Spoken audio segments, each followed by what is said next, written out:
आज के इस वीडियो लेक्चर में जो क्वेश्चन हम लोग सॉल्व करने जा रहे हैं, इस क्वेश्चन में हम लोगों को दिया है कि अगर रूट 9 की पावर -7 इंटू रूट 3 की पावर -5 की वैल्यू 3 की पावर के इक्वल है, तो उस केस में बताओ 2k प्लस 1 की वैल्यू क्या होगी। तो क्या निकालना है हम लोगों को, 2k प्लस 1 की वैल्यू निकालनी है इस कंडीशन के बेसिस पर। करेक्ट है। तो चलिए सबसे पहले क्या करें, इस कंडीशन को एज इट इज एक बार लिख लेते हैं।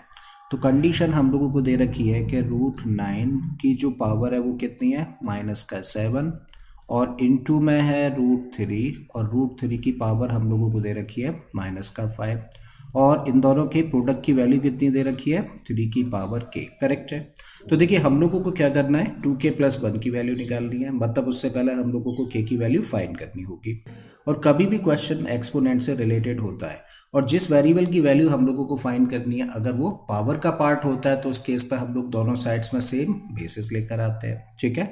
तो उसके लिए देखिए हम लोग क्या कर रहे हैं, हम लोग शुरुआत कर रहे हैं यहाँ से। एक छोटे से रूल के साथ में आप लोगों को आगे ले चलूंगा। देखो हम लोगों को अगर दिया जाता है a का nth रूट, और इसको अगर हम लोगों को एक्सपोनेंट फॉर्म में चेंज करना होता है तो इसको क्या लिखते हैं, जो अंदर लिखा हुआ नंबर है यानी कि रेडिकेंड तो ऐसे ही रखो, और यहाँ पर जो इंडेक्स में लिखा हुआ नंबर होता है ना उसको पावर लगा के लिख देते हैं, बट रेसिप्रोकेट करके। तो इसका मतलब इसको लिख सकते हैं हम लोग a की पावर 1/n। बिल्कुल इसी तरीके से अगर a का क्यूब रूट दिया हो और इसको पावर में चेंज करना हो तो इसको लिखेंगे a की पावर 1/3। और कभी अगर हम लोगों को अंडर रूट a दे रखा है तो बाय डिफॉल्ट देखो यहाँ पे कुछ नहीं है, तो इसका मतलब यहाँ पे क्या होता है, 2 होता है। तो इसको लिख सकते हैं हम लोग a की पावर 1/2।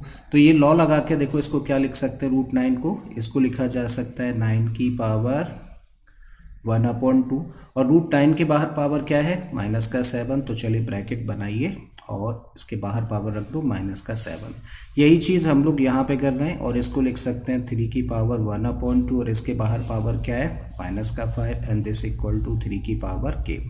अगेन इस 9 पे काम करें तो इसको एक्सपोनेंट फॉर्म में क्या लिख सकते हैं, इसको लिख सकते हैं 3 की पावर 2, फिर इसकी पावर क्या है 1/2, और बाहर पावर क्या है, बाहर पावर है -7, इनटू में 3 की पावर 1/2 ऐसे ही रखिए, और पावर -5 बाहर है, इसको लिख दिया, और 3 की पावर के एज इट इज़ हम लोगों ने लिख दिया। अब हम लोग जानते हैं कि कभी भी जब हम लोगों को एक ऐसा नंबर दे रखा हो जो कि एक्सपोनेंट फॉर्म में है और इसके बाहर पावर लगी हो अगर n, ठीक है, तो हम लोग क्या करते हैं, ऐसे केस में पावर्स का मल्टीप्लाई कर देते हैं और इसको लिखते हैं a की पावर mn। तो यही लॉ देखिए हम लोग यहाँ पे लगा सकते हैं, यहाँ पे 3 की पावर 2 है, फिर अगेन बाहर पावर क्या है 1/2, अगेन देखें तो पावर -7 है, मतलब ऐसे केस में क्या कर सकते हैं, इन पावर्स का मल्टीप्लाई। तो बेस तो हम लोगों ने ऐसे ही रखा 3, और इन पावर्स का कर देते हैं मल्टीप्लाई, तो 2 इंटू में क्या आ गया 1/2, और साथ में क्या आ जाएगा -7। यही चीज़ देखो हम लोग यहाँ पे कर रहे हैं, और इसको लिख सकते हैं 3 की पावर 1/2 और इंटू में -5, और राइट हैंड साइड में क्या है, राइट हैंड साइड में 3 की पावर k है, इसको एज इट इज रख दिया हम लोगों ने। अब यहाँ से देख रहे हैं 2 से 2 कैंसिल हो गया, तो क्या मिला यहाँ पर, इस टर्म में हम लोगों को मिलता है 3 की पावर -7, इंटू में क्या है, इंटू में 3 की पावर मल्टीप्लाई कर देंगे तो बन जाएगा -5/2, एंड दिस इक्वल टू 3 की पावर k। अब हम लोग देख रहे हैं, देखो यहाँ पे 2 नंबर्स हैं और दोनों ही नंबर्स का बेस 3 है, मल्टीप्लाई कर रहे हैं तो ऐसे केस में पावर्स प्लस हो जाएंगी।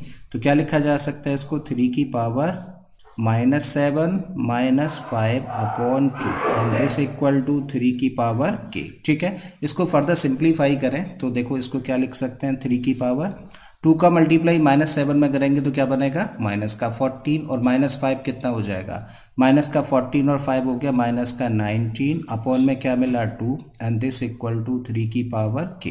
अब हम लोग देख रहे हैं, देखो दोनों साइड्स में सेम बेसिस हैं, बीच में इक्वल का साइन है, ये तो तभी पॉसिबल है ना जब दोनों साइड्स की पावर्स भी इक्वल हों। तो इसका मतलब k की वैल्यू क्या निकल आती है, सो दिस इम्प्लाइज कि k निकल आता है -19/2।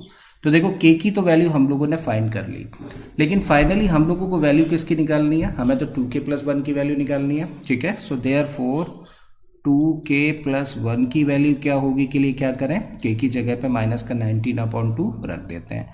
तो 2 एज इट इज रखा और k की जगह पे रख दिया -19/2 प्लस 1, इसको एज इट इज लेकर चलो। देखो 2 से 2 कैंसिल हो गया तो यहाँ से मिला हम लोगों को -19 प्लस का 1, और -19 प्लस 1 कितना हो गया, -18 है कहीं ऑप्शन में, यस ऑप्शन सी करेक्ट हो जाता है इस तरीके से।